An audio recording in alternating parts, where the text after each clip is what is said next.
The Numinous Podcast with Carmen Spagnola.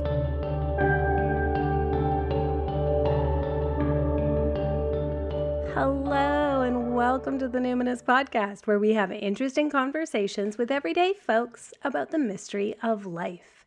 I'm your host, Carmen Spagnola, joining you from the lands of the Lekwungen-speaking peoples, the Songhees and the Esquimalt First Nations, colonially known as Victoria, BC, Canada. Nailed it this time, friends. The last several episodes, I haven't been able to say the word colonially properly. I did it. This is part 3 of our 7-episode miniseries on planetary magic and propitiation. We began on a Sunday with Eliza Robertson talking about the sun. On Monday, we heard from Bronwyn Simons about moon magic. And today, I'm going to share my own propitiation practice. Okay, now it's propitiation that I'm going to get tripped up on. Anyway, you get the gist. With the planet Mars, the planet that rules Tuesdays. So right off the hop, I want to say I'm not an astrologer. I'm just a lifelong astrology fan. I got my first chart reading from Canada's longtime astrology sweetheart, Georgia Nichols, back in 1997. She's now a very well-established syndicated columnist, like for decades now. And even before that, I remember when I was 12 years old, I had this book. It was like one of those like girls' encyclopedias, you know, where you'd have like different chapters on history. I think there was like a chapter on the suffragettes. There was a chapter on natural sciences. I remember it had this whole thing about tectonic plates. There was then like a chapter on homemade skincare and beauty regimens and how to take care of your hair and nails. And then there's a chapter on like how your body changes in puberty. And then mine had a chapter on astrology. Is that common? I don't know. Anyway, so I've known from a young age, like 12 years old, that I'm a Scorpio, which is a fixed sign with Mars as my ruler. And back then, I mean, this was the 80s, so it had Pluto as well. I don't know if that's as common these days. I've known since then that Scorpios are considered like intense and penetrating and mysterious. So when it comes to planetary magic and propitiation, when we think of Mars as the lesser malefic, we may not feel immediately drawn to offer devotion there, which is like fair enough. I mean, the malefics, Saturn being the greater and Mars being the lesser, are considered like pretty intense planets, and they teach us about character and strength and honor. And honestly, like it's true, they just kind of make things hard, you know? They seem to be about hard lessons. But I think since I am a Scorpio, I've identified with that since I was a kid. I just kind of get Mars. And I think also as part of my own self-acceptance and self-love practice, even as part of my personal deconditioning from patriarchy, I find it helpful to focus on what I appreciate about in myself that is martial. So many people will use the term Martian to describe aspects of Mars, but occultists very often use the word martial. I think, I don't know, if you think about it, it's like Martian is kind of like you come from the planet, which, I mean, I guess that fits too. Anyway, I use the word martial when I'm talking about things that are Mars-like. So anyway, back to the patriarchy part. What I mean is like patriarchy doesn't reward strength in women unless it's like about enduring pain. And even then, like it hardly recognizes and certainly doesn't care about women's pain. And basically like becoming more patriarchal is the way for women to succeed in patriarchally dominated domains. Or we're encouraged to like diminish our strength in order to not draw the ire of men and then become a target. So it can just really be no win, right? But the fact is, I am a self-assured, ambitious, strategic, assertive, vocal, at times very warrior-like woman. And in both male-dominated and female-dominated environments, my presence is often just kind of unwelcome or perceived as threatening because of those qualities I just named. And so my relationship with Mars helps me heal the shame I can sometimes feel around my boldness, my brashness, my bull in China shopness, my unflinching leadership, or my like kind of courage in battle kind of qualities. I can be both those things and also embarrassed of them and feel like it makes me, unattractive. I don't really use the word feminine very much, but like unfeminine, unpalatable. Anyway, I'm getting a bit ahead of myself here. Let's just begin with a basic introduction to the planet Mars.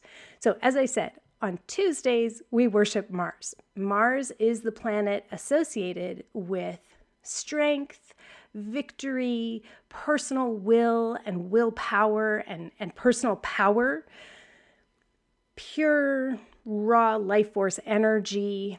Some might use the word virility. And certainly Mars rules over capacity for intercourse, but also etymologically, the root vir, V-I-R, is related to the idea of hero. So I think of virility as encompassing also the hero or shiro or thero archetype. Mars is really strongly associated with warriorship and militarism and just like war and conflict itself. But let's start, we'll just stay focused on the positive aspects for now, or the more appealing aspects, empowering aspects. So Mars can help us to initiate. So anything we want to get off the ground, like starting things, and also follow through, creating change, triumph, victory, especially in competition. Anytime we need energy or drive or motivation, if we want to overcome an obstacle, if we want energy for exercise, physical health, athleticism, all of that is related to Mars. Mars also rules surgery. So if we are in a pre-surgical prep time, we can call on Mars for favor. The extreme heat required for certain kinds of transformation, like iron working and blacksmithery, that sort of thing, that's martial. Anytime we're provoking motion, that has Mars energy. So Mars is the patron of barbers and surgeons and physicians and butchers. So anyone who uses a blade, anyone who severs, anyone who cuts things open and kind of gets to the, deeper aspects of something, and anyone who transforms in that way, like bakers, anybody who's working with fire, firefighters, firekeepers. These are all under the purview of Mars. But in saying that, we can already sense the danger of Mars, right? Like when out of balance, Mars leads us into some really tough terrain, right? Mars is about severance, separation, banishment, estrangement, breakup, exile, anger, inflammation. Mars is about wounds, woundedness, inflicting harm, and being harmed. So when Mars is asserting themselves, there is carnage, When Mars is pressing on you, there's like a sharpness, and you have to be careful with your energy or you're going to cut yourself or someone else. And at the same time, through Mars, we become honed. So we get sharper because of this highly impactful lived experience that imprints itself on the body, sometimes even scars us. So my dear friend and fellow Scorpio, Therese Couture, and I were having a conversation about Mars, and I want to quote her now. She said, "Mars is our protector and will show us things we don't want to see." Like, so succinct. Truer words were never said. We'll go through, let's say, like a really difficult conflict. And through that, we can come to realize stuff about ourselves and about others that actually we really didn't want to know. Like, I actually really didn't want to see that. That was ugly. But Mars is like, well, that's what we call a teachable moment, like Mars is fiery. So you learn through the fire of experience, and it often really sucks and it often really hurts. So here's the thing about planetary magic. Okay. This is like a little bit of a sidebar or just like a context kind of note. If you want to become a strong magician, like in order to become really proficient, you have to learn how to work with the planet that rules that situation. Now, when you're first starting out and you come up against like big martial energy in your life, it's totally fine to like run to Venus and ask for help to smooth over a situation, or run to Saturn, who's friendly to Mars, and ask them to intercede on your behalf. Or you might run to Jupiter, who's unfriendly to Mars, but also greater than Mars. And you might ask Jupiter for intervention and favor. Like, those things are totally fine to do. But as you become more experienced, you want to develop your own relationship with Mars and engage them to really understand what they're trying to teach you. In other words, we have to at some point not be afraid to engage with the malefics and recruit their powers in service of our better, our betterment and our own wisdom and illumination. So, in terms of moving forward with this episode, like depending on your own preference or your circumstances right now, your own astrology, whatever you've got going on, you might just want to listen to this episode, but not begin practicing with Mars right away. Like, just start where it feels easy and intriguing and natural for you to start. But still, maybe listen, because this will be good information so you can recognize when Mars is afoot. And if you're someone who's been into astrology for a while, or who's into animism and magic, or maybe you have like strong Mars placements, then like feel no fear, Like, why not strike up a conversation with Mars and see if you can strengthen your relationship and develop a bond with them? Because when you're strongly bonded with Mars, they'll often help you overcome other areas of weakness or vulnerability, because they're like such a hard worker. They just have such good stamina for like fighting the good fight. And like in their best essence, their best expression, Mars is working towards peace or attainment of goals. And, Mars and valor go hand in hand. So I also want to say, okay, so when I say, quote, strong Mars placement, I'm saying that in a like fairly loose way, like in a very non-professional way, because as I said, I'm not an astrologer. But what I mean is, like, for instance, I actually don't have what's considered a strong Mars placement in my birth chart. My Mars is in Cancer in the 5th house. So that's actually considered in its detriment or in its fall. Like, Mars is like in its fall. It's not in a good, strong spot.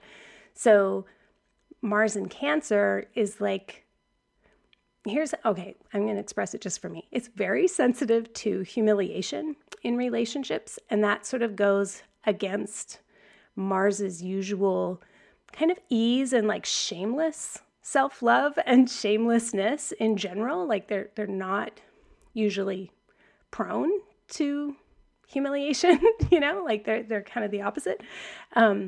Mars in Cancer can also be pretty griefy about relationships, even kind of despairing in a sense. Like because Mars has a strong need to like do things right and be competent. And so when they feel like they like can't get stuff right, they can move into doubt, like they'll never be able to get relationships right, which again kind of goes against their general sense of competence and empowerment. So my Mars in Cancer can tend to overcompensate by like really, really, really working hard, like just pushing through all kinds of like limits and fatigue, just trying to like work to get good at relationship or get good in the domestic realm, everything to do with Cancer and emotions.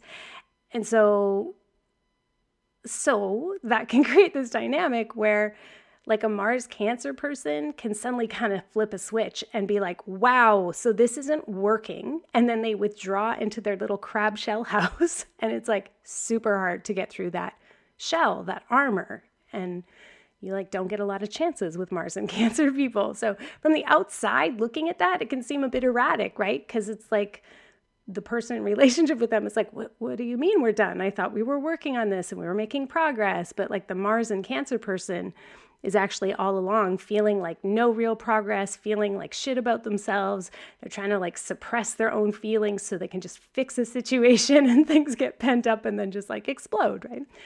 Where are my Mars and Cancer people at? Do you feel me? This is why like astrology can be really helpful. You can become more aware of this and be like, oh, this is my tendency. I really have to work hard to draw on other strengths. And this is, again, Mars will like there'll be carnage. And Mars is like, well, that'll learn you, you know? So it's learning lessons the hard way. Anyway, okay, actually, before I move on, I do want to say there's always the light side of things too, right? There's always strengths to it. So like that said, Mars and Cancer people are like very protective of their beloveds and their home, and they're like fearless when it comes to conflict on behalf of those they love. So they're very good as like kind of like bodyguards. Like they're like fiercely protective of their loved ones. So, you know, even though they can kind of like steamroll people with their nurturance and love at times, like really go hard or go home on the emotional level, they're also just very loyal and like have a big capacity for like a filial type of love and affiliation. And they can place a really big emphasis on the home. And like for me, like cooking and kind of showy entertaining, like that kind of fits with the Mars and Cancer vibe. It's just unfortunate that Mars and Cancer kind of has this like the best offense is a defense kind of like warring attitude.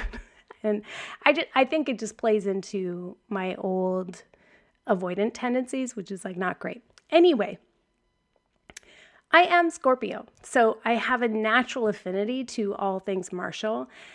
And if you listen to the episode on the sun with Eliza Robertson, she talked about the 3 books of occult philosophy by Agrippa. And I think it's book 2 of that. One of those books says that people with Saturn or the sun or Mercury in the 9th house generally have an aptitude for magic. And I remember Eliza telling me that a couple years ago in a reading. She's like, well, you know, you should totally be doing remedial magic for this kind of area of weakness in your chart. And because you have the sun in the 9th house, you're kind of a natural magician. So I do have that going for me. And I think that makes me like more confident about working with Mars. So like that's another thing. You could pull up your chart and see if you have the sun or Saturn or Mercury in the 9th house. And maybe that'll give you a confidence boost as a sign to be like, you know what, go ahead, try it out. Try getting friendly with Mars. So for me, working with Mars is about reclaiming power and not being ashamed to be a powerful person, while also continually learning about how to hold and wield power in a good way, in a fair way, in a way that's empowering for others. So like, again, Therese had this great image of someone holding like a very big, heavy, sharp sword. And if you're the person holding it, you don't really notice how intimidating it is or how long or sharp it is necessarily because you've got it firmly by the handle. But others are on the receiving end.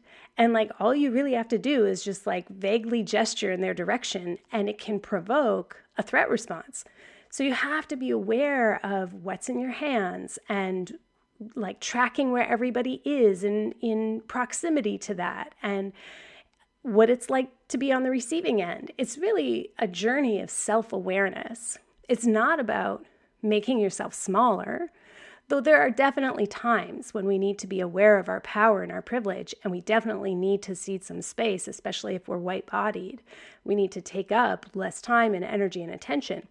But even then, it's still about doing it in a collaborative way, where you're still present, It's like an attitude of like, I'm right here if you need me, but I can see you don't really need me right now. You've totally got this. And like saying to yourself, I do not have to enter this fray. I do not have to lead this charge. I do not need to control or push or shape this outcome in any way. I can just be here when needed and when called upon. Other times, working with Mars is like, it's about encouraging our inner wild child to come out and play and like get a bit dirty and bruised and mess shit up a bit and not worry about that, like feel the fear and do it anyway, So I've created a talisman that I often use on Tuesdays, and I can't remember exactly what was happening with Mars when I created it, but it actually might have been like a Mars in Cancer. Anyway, if you want to make a talisman, you choose an auspicious time where you are harnessing the energy of the planet or the hour, etc. So I made this talisman on a Tuesday that was an auspicious day for Mars, astrologically. And it's this healing doll. I named her Marcy, like Mars, which I think is cute. And inside her little soft body, she has a note enfolded. And that note is a letter of permission to just be free, like I was when I was a kid. When I was little, I used to play for hours and hours in the forest, pretending I was either Han Solo or Princess Leia or Luke Skywalker. Actually, if I was a kid now and she was called General Leia, that would have been just the perfect thing. That's like so martial to me. Anyway, I put Marcy on my altar on Tuesdays. Not every Tuesday is she there, but very often. And I'll feed her chocolate, and I'll place little heart-shaped things around her on the altar. Other offerings I'll make to Mars are like aromatherapy. I usually use like a drop of wormwood or benzoin or sometimes cinnamon because I have a cinnamon oil. I actually like to just use spices. And so I have like little spice spoons, and I'll put like a kind of like a miniature version of a pile of cinnamon. You know, those images you see of, markets in the Swana region where they have spices in these colorful baskets, and they're like perfect kind of pyramids or like piles that go up to a peak. I do that like in miniature. So it's like abundance, but on like a tiny scale. Sometimes I'll place like a whole bulb of garlic on my altar because all the allium family is martial.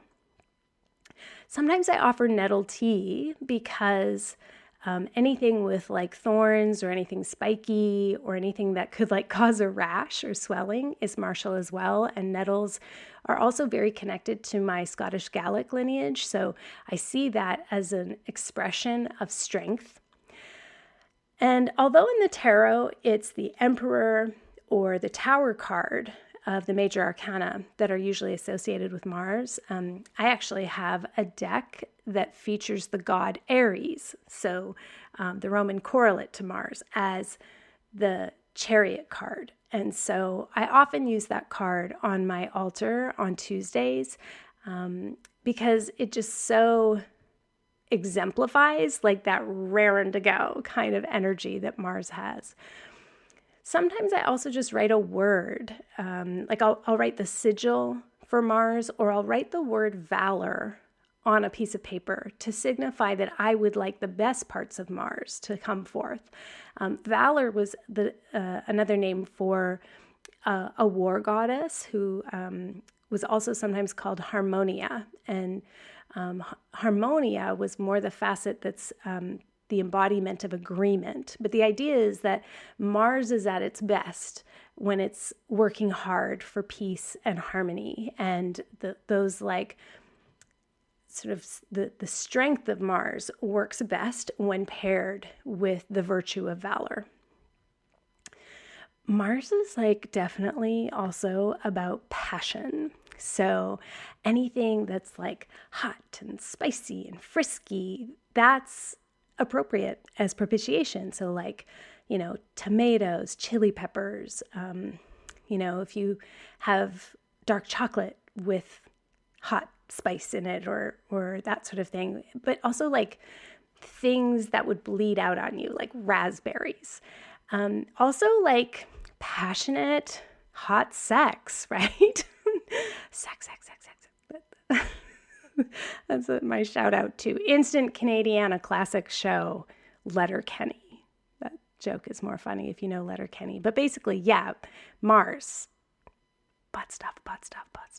Anyway, anything you do with passion and verve and gusto is martial.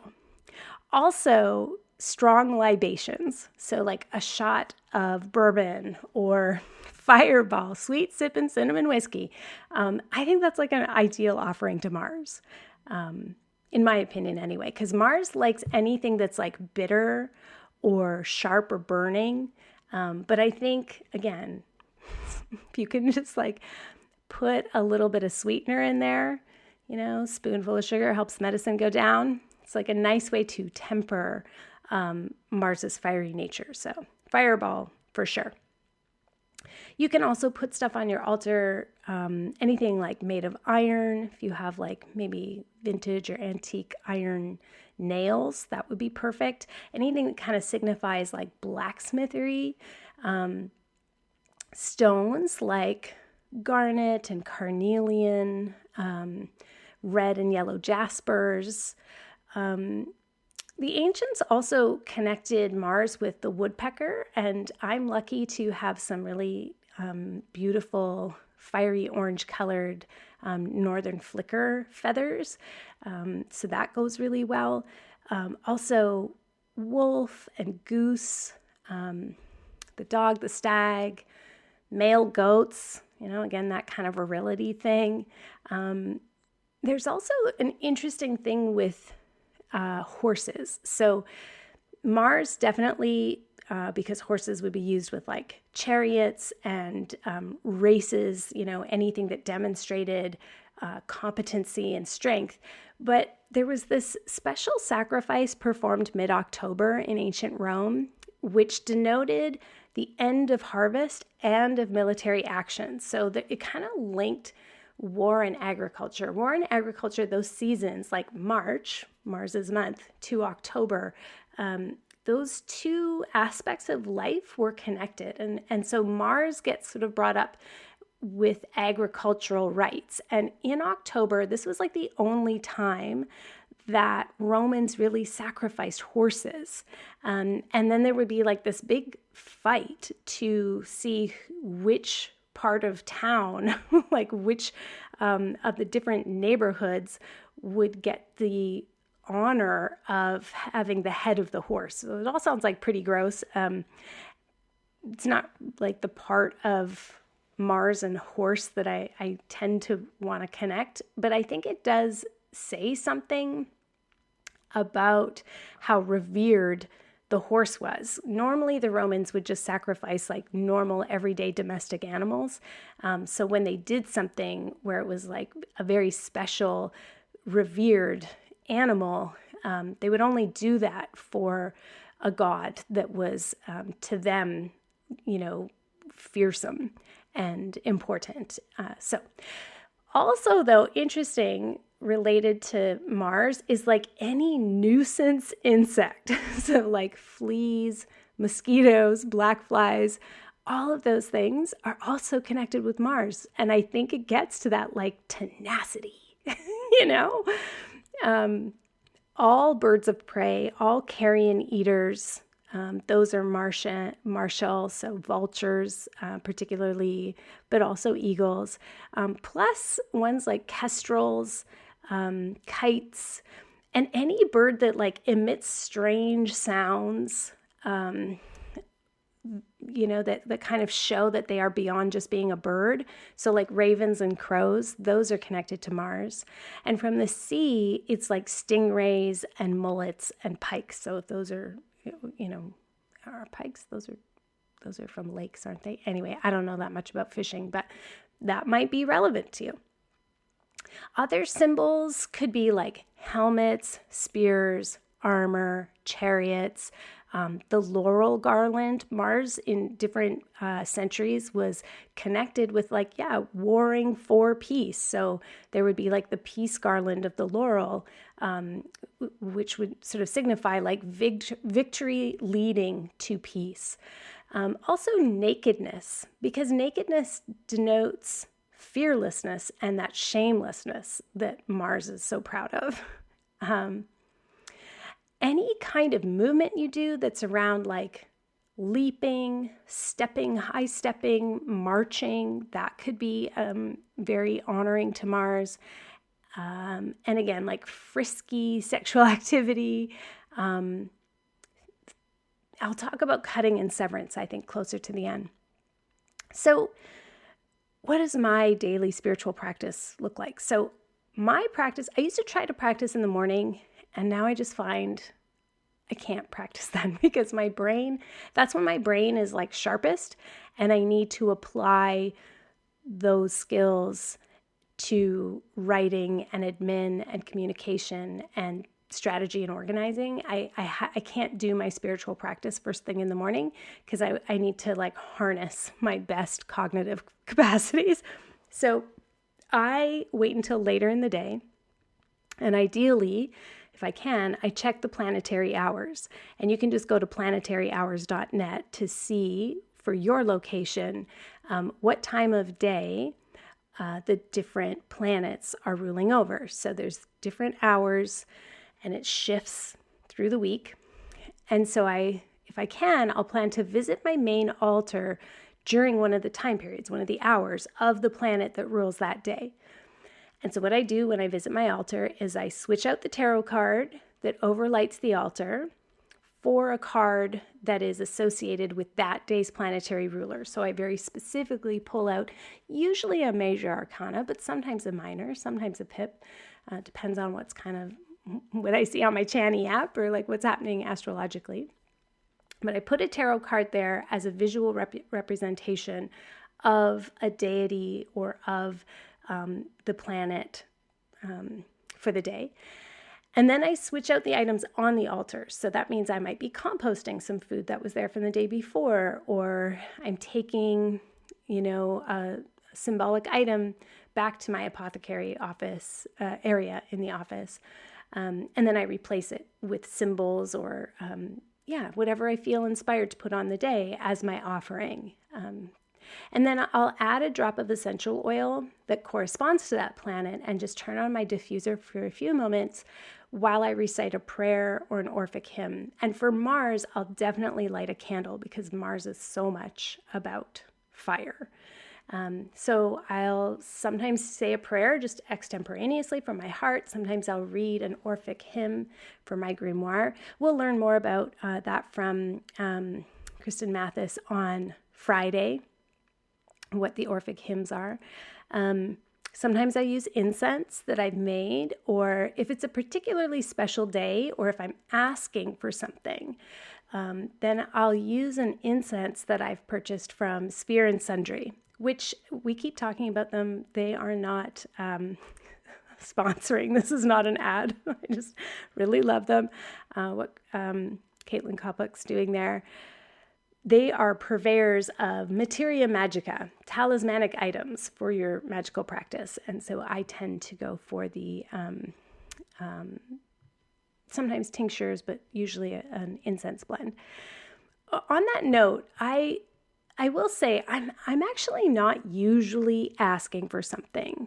Certainly very rarely am I asking for anything from Mars. When I come to the altar every day, I arrive in a very devotional stance with the intention to just offer my praise and my worship as an act of respect for that planet. So I only really ask for things when something unusual is happening either in my life or astrologically, and either for better or for worse. Sometimes I want to take advantage of like a Kazemi moment, and sometimes I want some additional grace or blessings in a particularly difficult transit. But 9 times out of 10, I'm arriving just saying basically like in different words sometimes, but sometimes just these words like, I love you, thank you. I love you and I recognize your power and the many gifts you've given me already. Thank you. I love you. I'm your humble servant. How can I love you better? And then after my prayer or my praise, then I'm just listening. And then after that, after just like a couple moments of listening, I pick up my Many Moons journal created by the wonderful and amazing Sarah Faith Gottesdiener. If you haven't heard my episode on her show, Moonbeaming, I hope you'll go find it. I really love that she is brave enough to host a conversation about collapse on her show. And I think we pulled it off without pulling people down, if you know what I mean. Anyway, so I take my Many Moons journal and then I turn towards my 2 daily pull decks. So I have like a little vintage tray, and on it I keep my Pagan Otherworlds Tarot, and I keep an oracle deck designed by Jessica Rue called Woodland Wardens. And I just pause, I take a few breaths, and then I kind of widen my appeal. So I go beyond the planet of the day, and I'm addressing, I guess, what I would call like the Great Cosmic Mother. And I say something like, Great Spirit Mother Creator, thank you for safe passage through the night and through this day for myself and those I love. I'm open to your guidance and your will. What would you like me to be aware of now? Or sometimes I'll say, I would like to call my next set of life instructions to me now. And then I pull a tarot card, and pretty immediately I say thank you and what will help me integrate this knowledge. And I pull an oracle card. And then I study the cards. So first I just jot down on that day in my Many Moons journal, I jot down what the cards are, my initial observations, any intuitive hits, what I think they're about. And then right beside my tray with my decks, I keep Benabel Wen's incredible and indispensable reference book, Holistic Tarot. It's this huge, thick, awesome reference book. And I study the card description page, even though, I've been working with this book for years. I've been working with tarot for years, been teaching tarot for years. I never get tired of reading her descriptions of the cards. And she just has so many linkages. It's just a great refresher every day. And I study the affirmations and I note those in my Many Moons journal. And I find these 2 decks work very well together. Like consistently, the cards are talking to each other. So the Woodland Wardens deck, each card portrays an animal and a plant with a joint message for you. And I just find they sync up really perfectly with my tarot draws. So the animist in me just loves how they work together. It's such a great way to bring more animism into my tarot practice. And that's my main spiritual practice and has been for a couple years. I used to put a much greater focus on first meditation and then trance work. But over time, I've just found I can have like almost mini trance journeys just in, a minute or 2 of listening. So,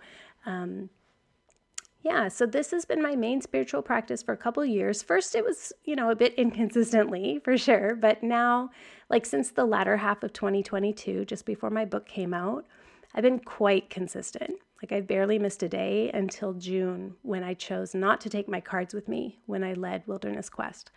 That said, even when I was away for those 3 weeks, every day that I knew which day it was, I did still pray to the planet of the day. And certainly every day I greeted the sun and the moon, whether I could see them directly or not.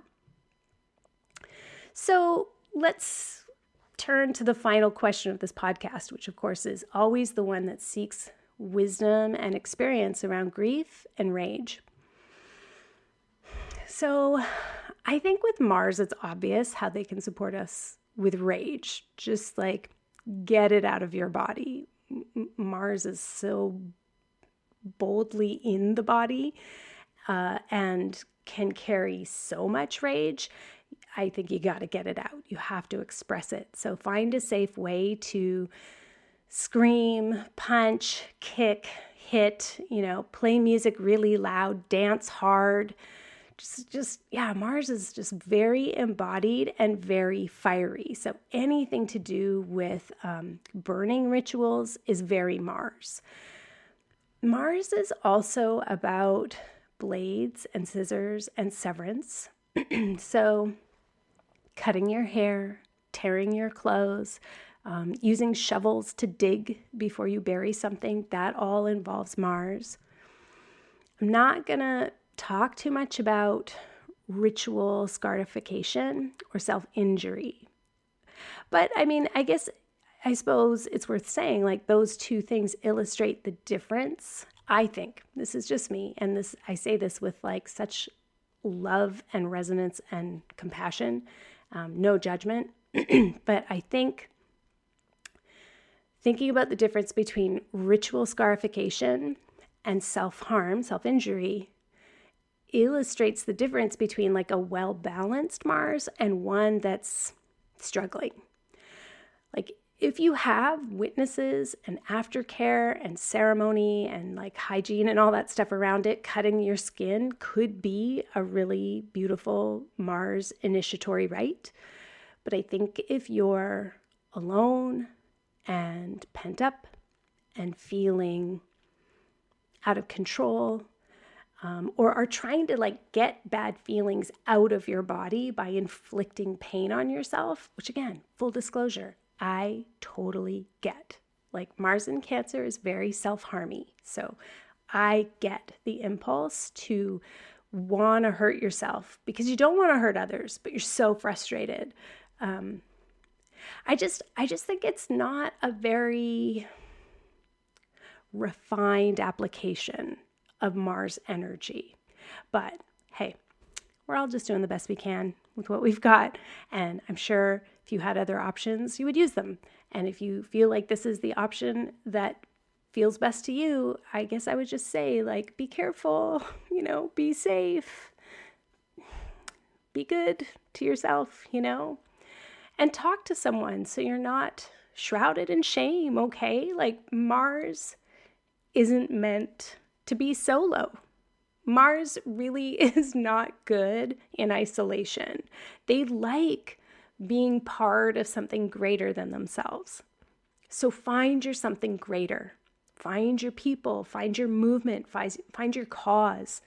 Just don't be alone in your rage, and try not to turn it on yourself or other individuals. Try to turn it on the systems and the structures that cause harm. When it comes to grief, I'd say okay, that's where Mars can help us find the stamina for it, because grief is so enduring, tenacious, surprisingly long-lived, And although Mars can be really impulsive and quick acting, it can actually also just help us a lot with finding the will to just put one foot in front of the other. Mars can actually really help us with baby steps, So you can appeal to Mars if grief has you so knocked over, you can't do your laundry and you have no clean underwear left, You can ask for strength from Mars. You can ask for energy from Mars. You can ask for willpower from Mars. So when grief has you like really sunk and feeling underwater, or in a prolonged freeze response in your nervous system, ask Mars to ignite your inner fire. Ask Mars to remind you what you're made of and what you really care about, and to help you extend yourself and reach for help, or take the next impossible step that's just a baby step that you can take, And if you're overwhelmed with fear or worry that you'll never get out of this depression, ask Mars for courage. Ask Mars for transformation. Ask Mars to kindle your spirit again. And that's all I have to say about that, I guess. So if you want more guidance on planetary magic and propitiation, of course, I hope you keep tuning into the 7-part series. And also check out the Numinous Network. I've been teaching online about magic, intuition, witchcraft, and the Wheel of the Year at least twice a month, pretty much every month since 2014. Many of the classes are archived and available on demand. Plus, there's multiple opportunities in the network and different live events to ask questions and receive guidance to help you develop your own personal, self-directed, earth-honoring spiritual practice. This month, I'm sharing a spreadsheet that I made for my own personal grimoire. It's highlighting all of the planets and their associated deities, animals, plants, foods, metal stones, all the symbols. And that's just one tiny little thing included in your monthly membership in the Numinous Network. So you can learn more at my website, carmenspagnola.com. My listener shout out today goes to Marlena. Marlena left the sweetest review of The Spirited Kitchen on Goodreads. Thank you so much, Marlena. I'm going to edit a little bit for brevity, just so I don't sound too braggadocious, but Marlena was so kind and gave it 5 stars, and some of what she said was this. This book feels like a beautiful and thoughtful gift I have given to my own spirit. Every time I feel a need to regroup from my busy life and reconnect, this book reminds me of who I really am. Okay, this is the best. Okay, and what really matters. Beautiful, delicious, soul-nurturing food, connection to nature and the sacred, sharing time with loved ones, celebrating the rich histories and cultures of my ancestors. I just love it. And then at the end, she says, this book is a gift that keeps giving to my heart and one that I plan to give to my other soul sisters as well. I know they will cherish it as much as I do. Marlena, it really means a lot to me, all your words. I feel very seen and appreciated, and I especially love the image of you gathering up your littles, your kiddos, and hanging cluties on the tree with them. And I'm going to hang a clutie on my tree for you and your little family because that image really touches me. I get really emotional when I think about little kids and young adults learning from my book. So thank you for sharing that with me and with everyone who might be curious about my book, who goes on Goodreads. So thank you. Okay, friends, the Numinous Network is where we cross-pollinate all these concepts from spirituality, attachment theory, polyvagal theory, trauma recovery, social justice, collapse awareness. It all comes together in this ecosystem of support for your personal growth. And this summer, we're giving extra attention to planets and plant magic. Come hang out with us for a little bit. Check us out at carmenspagnola.com. CarmenSpagnola. Until next time, take care.